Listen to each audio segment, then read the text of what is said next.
নমস্কার বন্ধুরা, আমি আমার ইউটিউব চ্যানেল কখন স্বপ্নতে আজকে আবার চলে এসেছি। এই গরমে, প্রচন্ড গরম, আপনারা সব কেমন আছেন বলুন। অবশ্যই ভালো থাকুন, সুস্থ থাকুন। তো আজকে আমি আপনাদেরকে দেখাবো আমার রেসিপি ঝুলি থেকে নিয়ে আসা একটা রেসিপি। সেটা হচ্ছে চিকেনের হালকা ঝোল, একদম পাতলা ঝোল। তো সেই জন্য এখানে আমি 1 কেজি মুরগির মাংস নিয়েছি। তো এই বড় মাংসগুলো একটু কেটে নিচ্ছি, তাহলে একটু মশলাটা ঢুকবে ভালো। সেই জন্য এগুলো একটু কেটে কেটে নিচ্ছি। এই দেখুন। আর মাংসটা আজকে কিন্তু আমি একদম অন্যভাবে করব, তেল মশলা ছাড়া, মশলা খুব সামান্য একটু মশলা দিয়ে রান্নাটা করব। একদমই কিন্তু মশলা থাকবে না। এই দেখুন, এটা কাটা হয়ে গেছে। এর মধ্যে আমি দিচ্ছি প্রথমে একটু দই। এখানে আমি টক দই জলটা ঝরিয়ে নিয়েছি। এই চামচে 4 চামচ টক দই দিয়ে দিলাম। এই গরমে বহুদিন মাংস খাওয়া হয়নি, খাই না আমরা, তো অনেকদিন হয়ে গেল বলে খাচ্ছি। 1 চামচ রসুন বাটা দিয়ে দিলাম।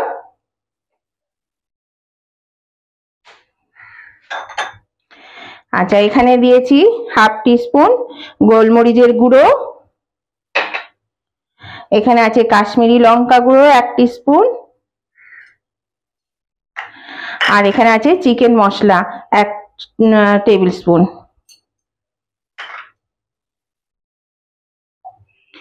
এখানে দুটো মিডিয়াম সাইজের টমেটো কুচি করে রেখেছি, টমেটোটা দিয়ে দিচ্ছি। 1 টিস্পুন আদা বাটা,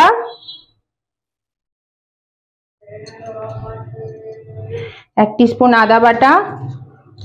এখানে আমি কাঁচা লঙ্কা বাটা ইউজ করছি, আপনারা চাইলে কিন্তু শুকনো লঙ্কা গুঁড়ো ইউজ করতে পারেন। ঝাল অনুযায়ী কাঁচা লঙ্কা দিয়ে দিলাম বাটা। আর দিচ্ছি 2 চামচ নুন। 2 চামচ মানে ছোট চামচ, তার 1 টিস্পুন হবে। আর দিচ্ছি হলুদ, 1 চামচ হলুদ। এবার আমি এটা ভালো করে মাখিয়ে নেব। মাখিয়ে নিয়ে আমি আধ ঘন্টা রেখে দেব, বা 1 ঘন্টাও রেখে দিতে পারেন। যদি হাতে সময় খুবই কম থাকে তাহলে কিন্তু 15 মিনিট অবশ্যই রাখবেন, তবে আধ ঘন্টার ওপর হলে কোনো ক্ষতি নেই।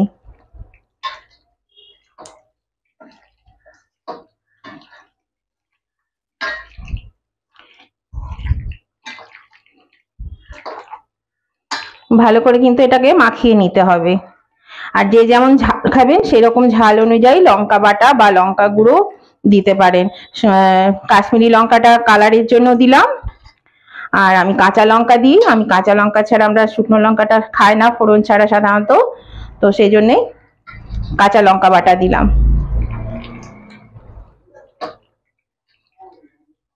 আমাদের বেশি ঝাল খায় না, অল্প করেই দিলাম। দেখুন, এটা মাখানো হয়ে গেছে। এটা আমি ঢাকা দিয়ে রেখে দেবো ঘন্টাখানেক।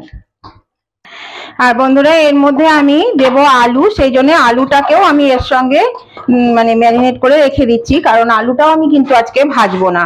আমি অন্য সময় মাংসে আলু ভেজে নিই, তো আজকে আমি আলুটাও ভাজবো না, কোনো কিছুই ভাজবো না, এতে তেল একদমই থাকবে না। সেই জন্য এই আলুটাও আমি এর সঙ্গে ম্যারিনেট করে রেখে দিচ্ছি।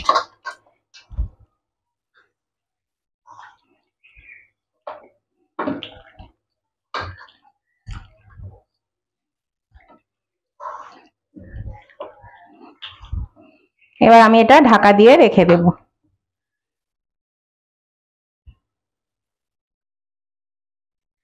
দেখুন বন্ধুরা, আমি ঘন্টাখানেক পরে ফিরে এলাম। ঢাকনাটা খুলে দিচ্ছি।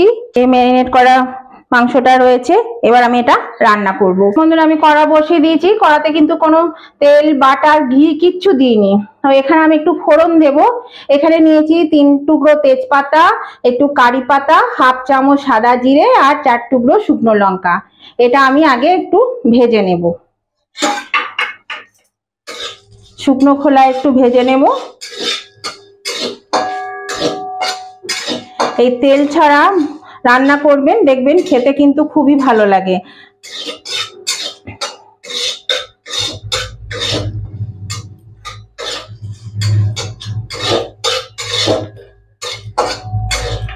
আচ্ছা, এবার আমি এর মধ্যে দিয়ে দিচ্ছি একটু পেঁয়াজ কুচি। আমি ছোট ছোট 4টে পেঁয়াজকে কুচি করে নিয়েছি, লম্বা লম্বা ঝিরিঝিরি করে। এই পেঁয়াজ কুচিটা আমি এবার নেড়ে নেব, ওই 2-3 মিনিট একটু ভেজে নেব, পেঁয়াজটা নরম হওয়া অবধি।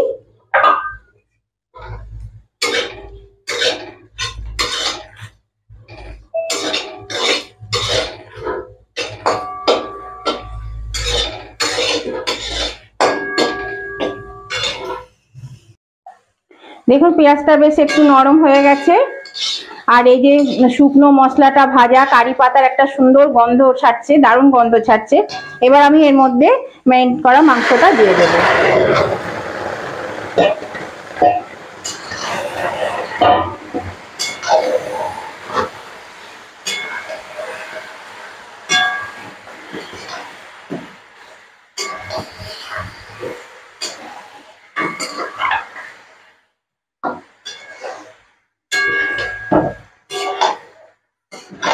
এবার আমি মাংসটা আস্তে আস্তে কষাতে থাকবো, আর এর থেকে কিন্তু জল বেরোতে থাকবে, যেহেতু নুন দেওয়া আছে আর দই আছে, এর থেকে কিন্তু জল বেরোবে। আর আঁচটাকে আমি মিডিয়ামে দিয়ে দিচ্ছি, ফুল আছে কিন্তু রান্না করা যাবে না, আঁচটাকে মিডিয়ামে দিতে হবে।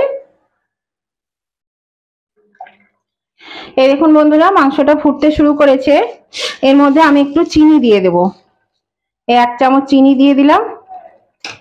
আর নুন তো আমার আরো লাগবে, নুন তো বেশি দেওয়া নেই, 1 চামচ দেওয়া আছে, যেহেতু এটা ঝোল ঝোল হবে তো সেই জন্য একটু নুনটা বেশি লাগবে।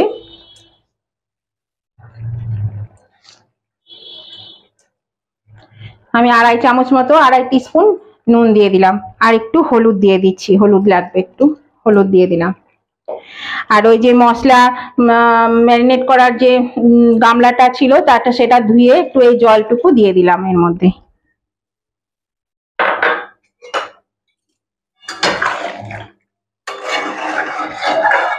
এবার ভালো করে নেড়ে এটা কিন্তু ঢাকা দিয়ে দিয়ে রান্না করতে হবে, তাহলে সেদ্ধ হয়ে যাবে তাড়াতাড়ি, আলুটাও সেদ্ধ হয়ে যাবে, মাংসটাও সেদ্ধ হয়ে যাবে।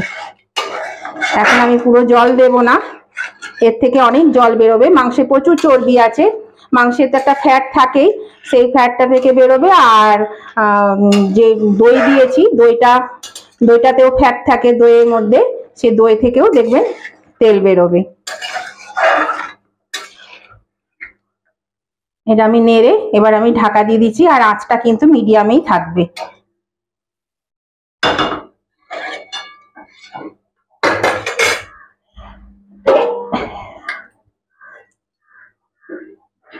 এটা আমি ঢাকা দিয়ে দিলাম।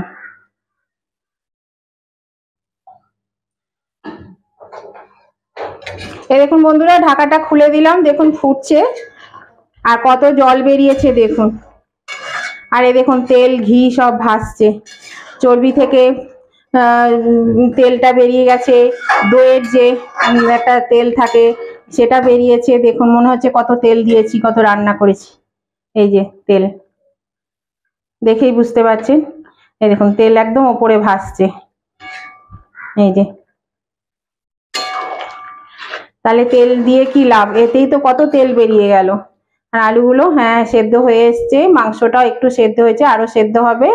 আমি মাঝে 2-3 বার নেড়ে চেড়ে দিয়েছিলাম, আবার আমি নেড়ে দিচ্ছি, নেড়ে দিয়ে আবার ঢাকা দিয়ে দেব। আর নতুন বন্ধু যারা আমার ভিডিও দেখেন অথচ এখনো আমার চ্যানেলটা সাবস্ক্রাইব করেনি, তারা কিন্তু অবশ্যই আমার চ্যানেলটা সাবস্ক্রাইব করে দেবেন। আর সাবস্ক্রাইব করে আমার পাশে থাকুন, আমার পরিবারের একজন সদস্য হয়ে যান, তাহলে আমি যখনই আমার ভিডিও আপলোড করব আপনাদের কাছে পৌঁছে যাবে। যদি পাশে থাকা বেলটাকে ক্লিক করে রাখেন তাহলে অবশ্যই সাথে সাথে নোটিফিকেশন আপনারা পেয়ে যাবেন। আর উভয় বন্ধুদেরকেই বলছি, আজকের রেসিপিটা আপনাদের কেমন লেগেছে, যদি পছন্দ হয়ে থাকে তাহলে পরে অবশ্যই একটা লাইক করে দেবেন। আর আপনাদের বন্ধু বান্ধব আত্মীয় স্বজন সকলেই যাতে পেয়ে যায় তার জন্য কি করতে হবে, প্রচুর পরিমাণে শেয়ার করে দিতে হবে। আর কেমন লাগলো আজকের এই রেসিপিটা, তেল মশলা ছাড়া মাংসের ঝোল, এই গরমে, প্রচন্ড গরমে এরকম পাতলা ঝোল খাবেন, দেখবেন শরীর ভালো থাকবে। সেটা কিন্তু অবশ্যই কমেন্ট করে জানাবেন, কমেন্ট করে জানাতে কিন্তু একদম ভুলবেন না। আর এই যে আমি এখানে কারি পাতা দিয়েছি, এর একটা সুন্দর গন্ধ আসে, সেই জন্য এই কারি পাতাটা আমি দিলাম। আপনারা কিন্তু কারি পাতা না থাকলে ধনে পাতা কিংবা কসুরি মেথিও দিতে পারেন রান্নার শেষে। আমি আগেই কারি পাতাটা দিয়ে দিয়েছি, কারি পাতাটা আগে দিলে কিন্তু গন্ধটা ভালো ছড়ায়। তাহলে আমি এটা আবার ঢাকা দিয়ে দিচ্ছি মিনিট 10 জন্য, তারপর আমি আবার 10 মিনিট পরে ফিরে আসছি। এই দেখুন বন্ধুরা, আমি ঢাকাটা খুলে দিচ্ছি, এটা সেদ্ধ হয়ে গেছে। এই দেখুন ভালো সেদ্ধ হয়ে গেছে, কালারটাও সুন্দর এসছে। এই যে মাংস কত সুন্দর সিদ্ধ হয়ে গেছে দেখুন। এই দেখুন মাংস সিদ্ধ হয়ে গেছে, আলু সেদ্ধ হয়ে গেছে, এই যে মাংস সিদ্ধ হয়ে গেছে, ছেড়ে যাচ্ছে। এবার আমি এখানে একটু ক্যাপসিকাম দিলাম, এটা অপশনাল, দিতেও পারেন নাও দিতে পারেন, দিলে খেতে ভালো লাগে সেই জন্য দিলাম। এর একটা গন্ধ আছে সুন্দর, সেই গন্ধটা এর সঙ্গে মিশে যাবে, সেই জন্য আমি এটা দিলাম। আর এটা আগে দিইনি, এটা একটু ক্রাঞ্চি থাকবে সেই জন্য এটা এখন দিলাম। আর এখানে আমি দুটো লঙ্কা, এই যে এরকম বড় বড় দুটো লঙ্কা ফাটিয়ে দিয়ে দিচ্ছি। এই বুড়ো আঙুলটায় ব্যথা, ওই জন্য চাপ দিতে পারছি না, তাই কত কষ্ট হচ্ছে। ফাটিয়ে দিয়ে দিলাম। এটা আঁচটা একটু কমিয়ে দিয়েছিলাম মিডিয়াম থেকে। এই দেখুন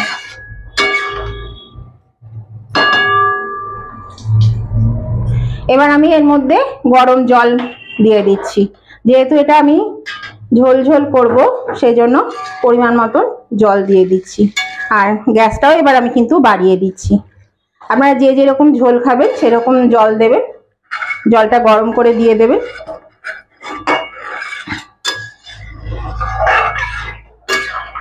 আমি বললাম না পাতলা ঝোল করব, দেখুন একদম পাতলা ঝোল হয়েছে, এটা কিন্তু খেতে খুবই ভালো লাগবে।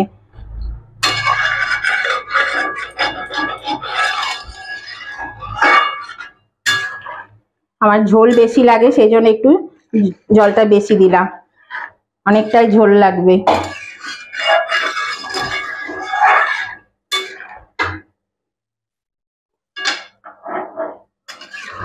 এবার এটা ভালো করে একটু ফুটুক, আমি একটু ঢাকা দিয়ে দিই 2-3 মিনিট, ফুটতে শুরু করলে আমি আবার এটা অফ করে দেব। এই দেখুন বন্ধুরা ঝোলটা হয়ে গেছে, এবার আমি এটা নামিয়ে নেব। মাংস আলু দুই সেদ্ধ হয়ে গেছে, এই যে আলু সেদ্ধ হয়ে গেছে, মাংস সেদ্ধ হয়ে গেছে খুব সুন্দর, এই দেখুন ভেঙে যাচ্ছে। এবার আমি এটা তুলে নিচ্ছি, গ্যাসটা আমি অফ করে দিচ্ছি।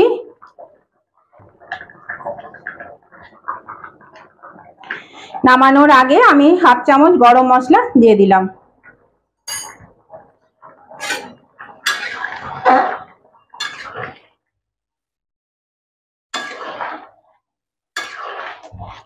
এবার আমি গ্যাসটা অফ করে দিচ্ছি। তাহলে এই গরমে কিন্তু এইরকম পাতলা ঝোল একদম তেল ঘি বাটার ছাড়া অবশ্যই খাবেন, দেখবেন শরীর সুস্থ থাকবে, ভালো থাকবে, আবার মাংসও খাওয়া হবে। আমি নিয়েছি, হয়ে গেছে। আর দেখুন কালারটা কত সুন্দর এসছে। আর আজকের রেসিপিটা যদি আপনাদের পছন্দ হয়ে থাকে তাহলে কিন্তু উভয় বন্ধুরা লাইক শেয়ার কমেন্ট করতে ভুলবেন না, অবশ্যই কিন্তু কমেন্ট করে জানাবেন কেমন লাগলো।